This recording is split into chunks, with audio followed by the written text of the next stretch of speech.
وببركته Syekh Habbuddin Ahmad bin Hajar Al-Asqalani wa Syekh Muhammad bin Umar Al-Bandani ala hadiniyati salihah lana wa lahumul Fatihah.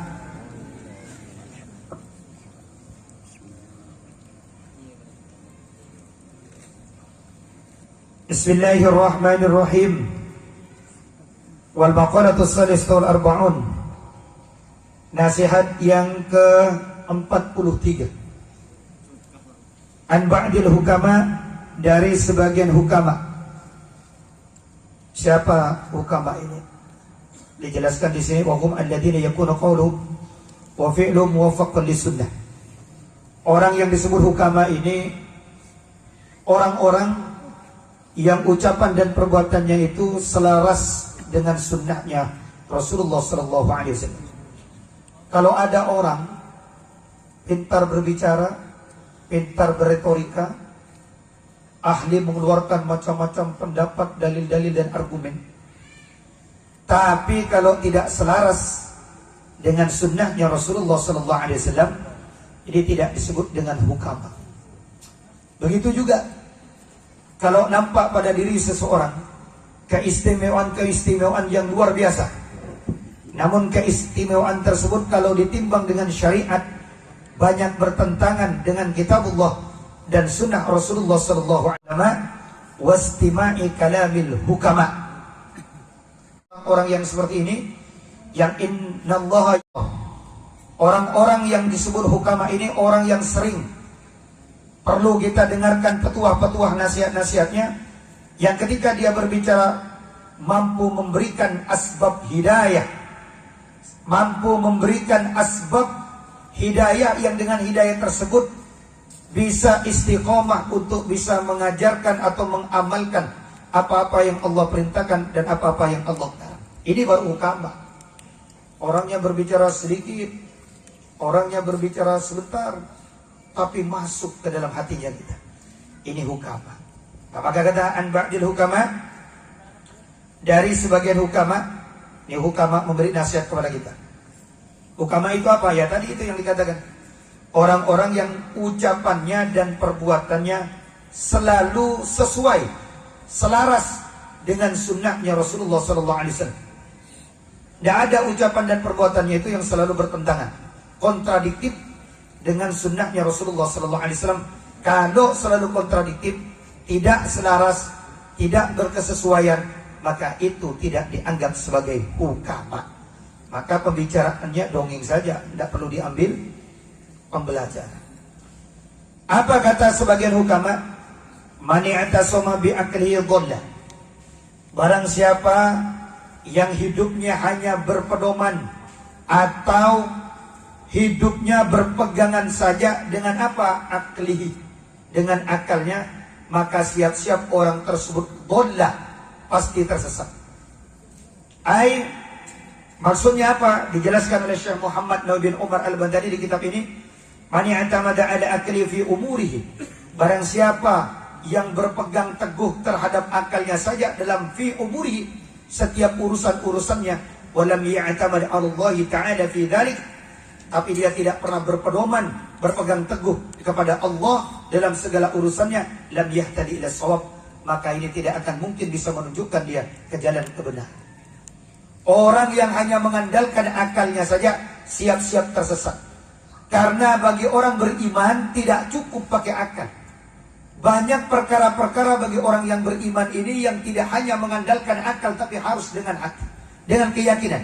Salah satunya kita telah melewati satu bulan yang mulia, yaitu bulan Rajab.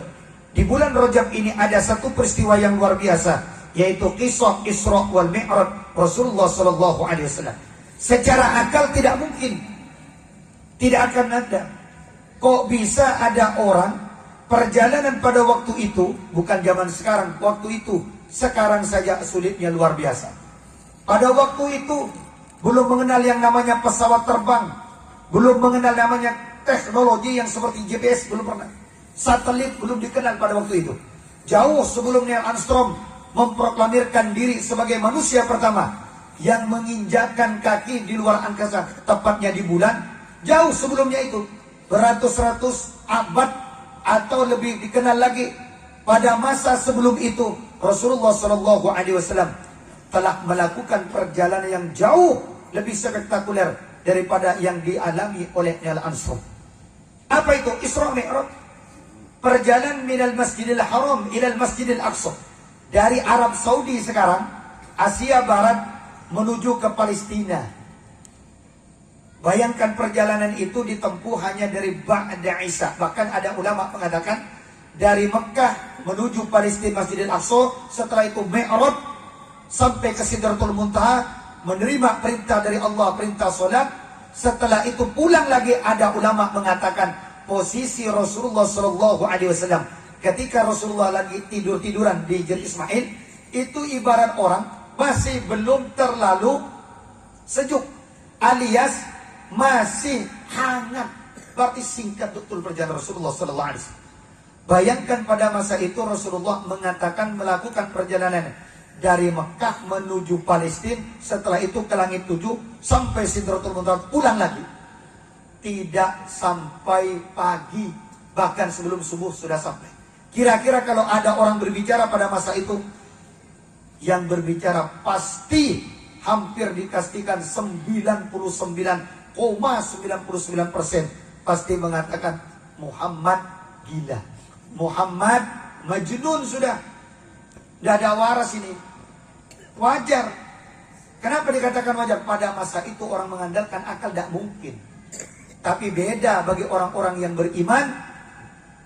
Kalau sudah Allah yang berkehendak, innama amruhu idza arada syai'an ayyaqula lahu kun fayakun. Kalau kita kun fakun.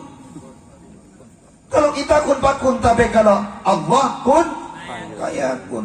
Mun kita kun fakun, tetap nang ngeliji. Ayo mau ke langit 7 ya. Ya kun fakun dia menghayal.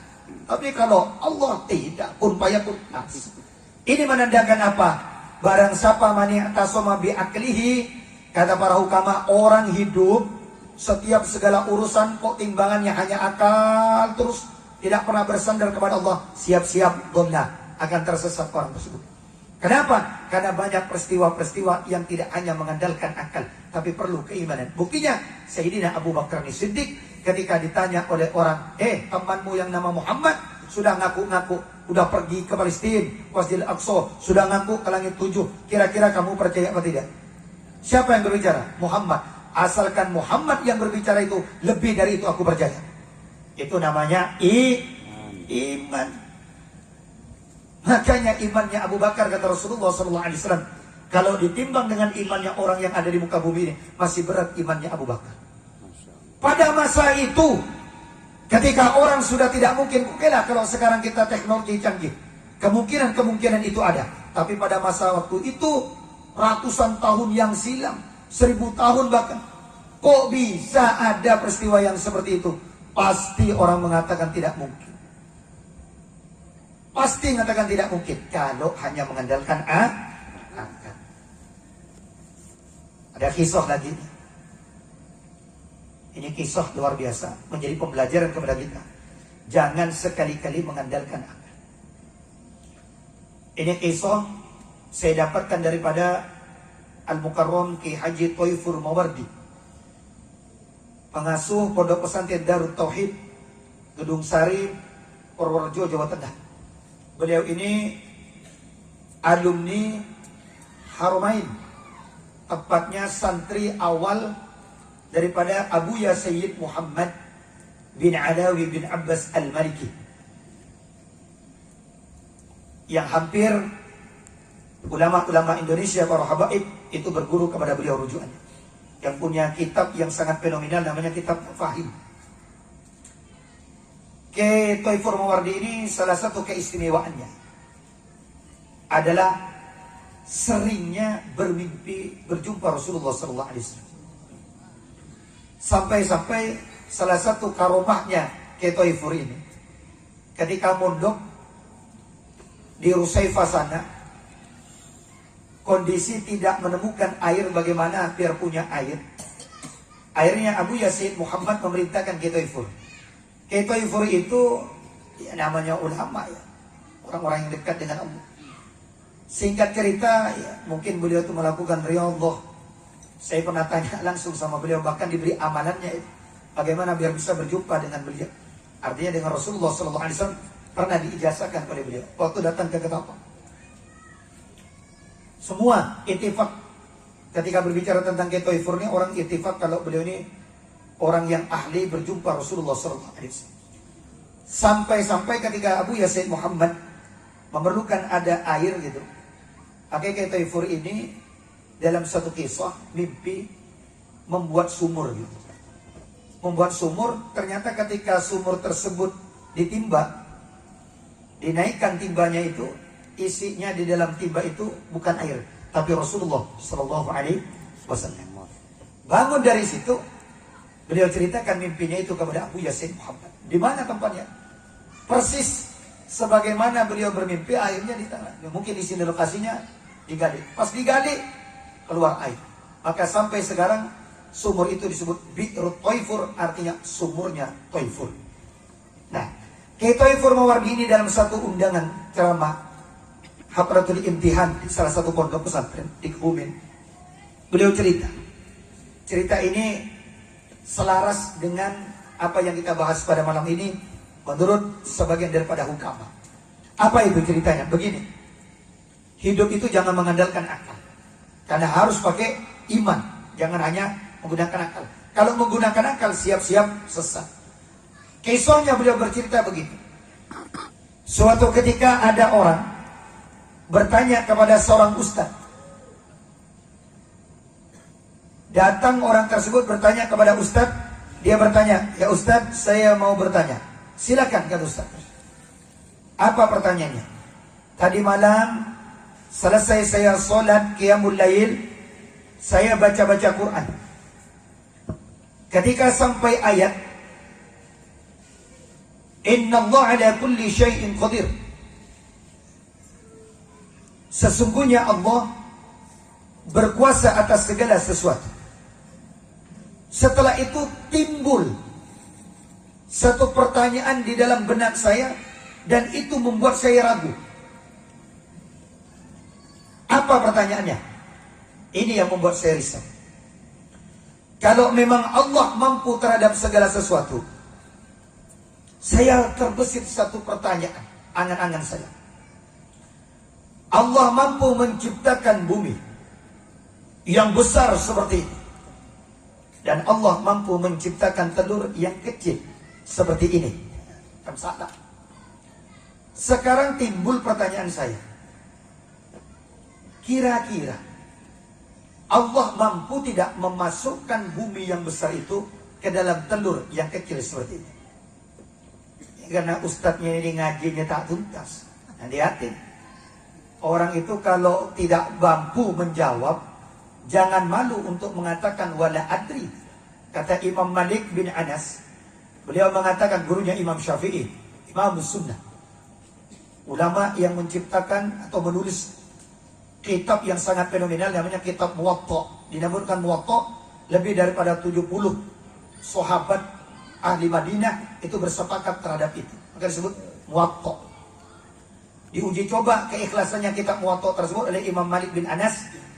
Ya Rabb, kalau memang kitab ini berkah, bermanfaat nanti untuk diri saya pribadi dan seluruh umat muslim, maka saya masukkan kitab ini ke dalam air.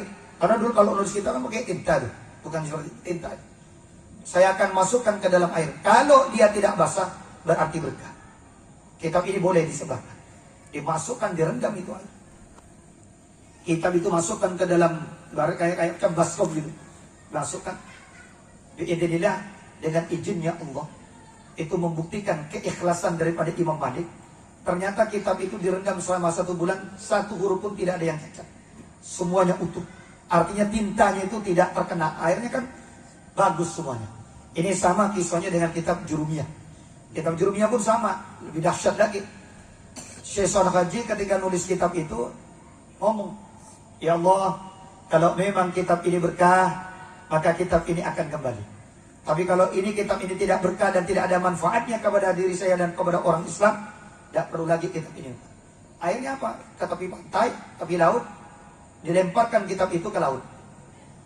Dilemparkan kitab itu ke laut. Udah, kena laut dah. Sebulan kemudian, datang lagi Syekh Syarif Haji itu ke tepi laut. Ketika sampai ke tepi laut, beliau datang ke tepi laut, kitab itu datang, tapi posisinya tidak dengan satu kitab, tetapi sudah di atas pelampung kitabnya itu. Tidak ada bahasa sama sekali. Maka disebut Al-Ajurri. Itu dahsyatnya ulama-ulama dulu. Maka kitabnya walaupun tidak disebut bestseller, kalau sekarang bestseller satu hari, bestseller sebulan, pasti ketong sampah.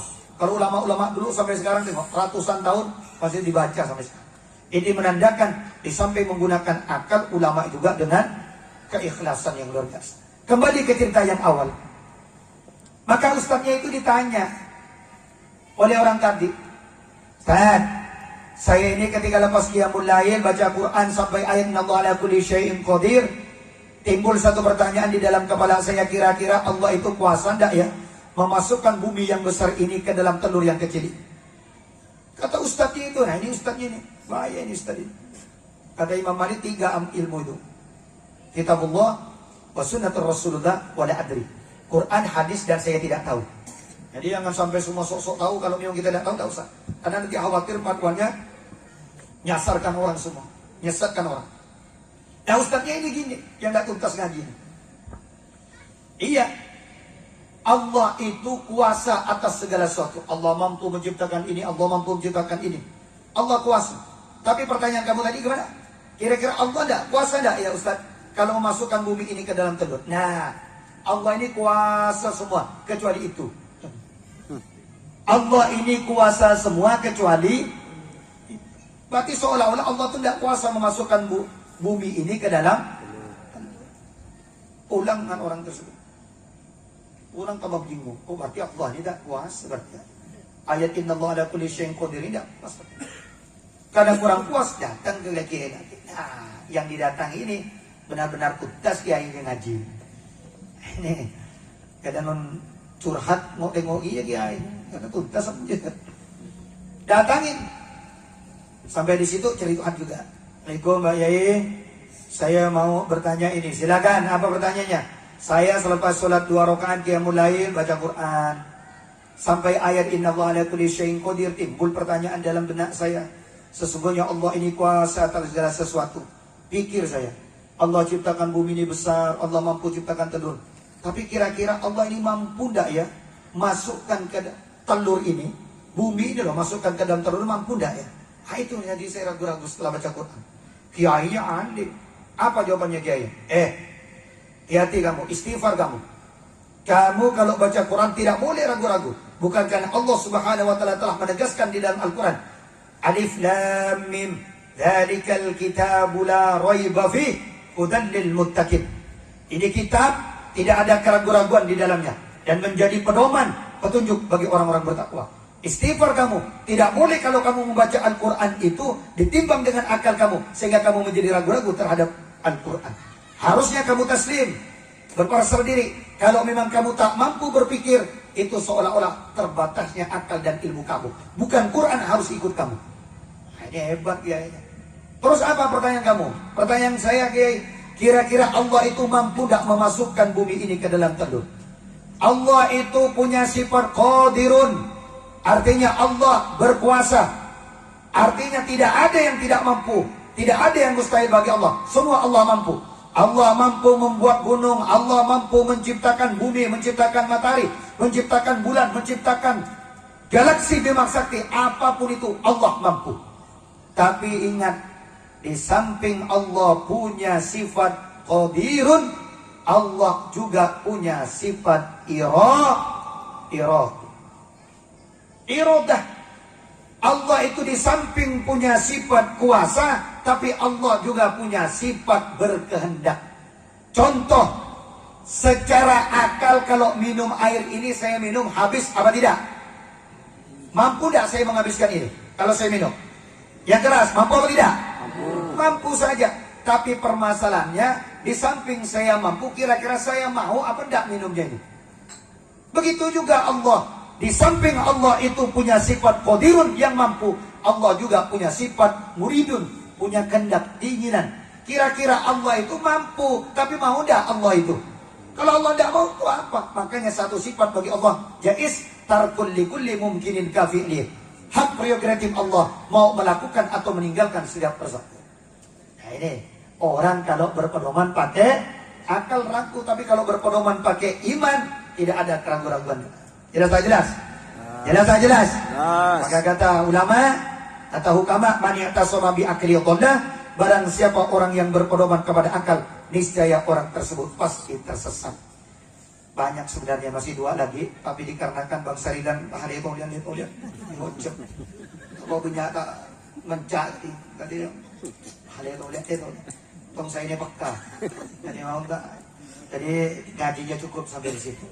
Mudah-mudahan dengan izin Allah nanti pertemuan yang akan datang itu di Pondok Darul Fadilah, sekaligus khol jama' dan pengistirahatan seluruh majelis, insyaallah ribuan. Kenapa? Karena semua itu kumpul di sana. Nah, ini penampilan banyak insyaallah ke depannya. Itu saja yang bisa saya sampaikan. Kurang lebihnya mohon maaf. Ihdinas shiratal mustaqim, wallahul muwaffiq ila aqwamit thoriq. Assalamualaikum warahmatullahi wabarakatuh. Waalaikumsalam warahmatullahi wabarakatuh.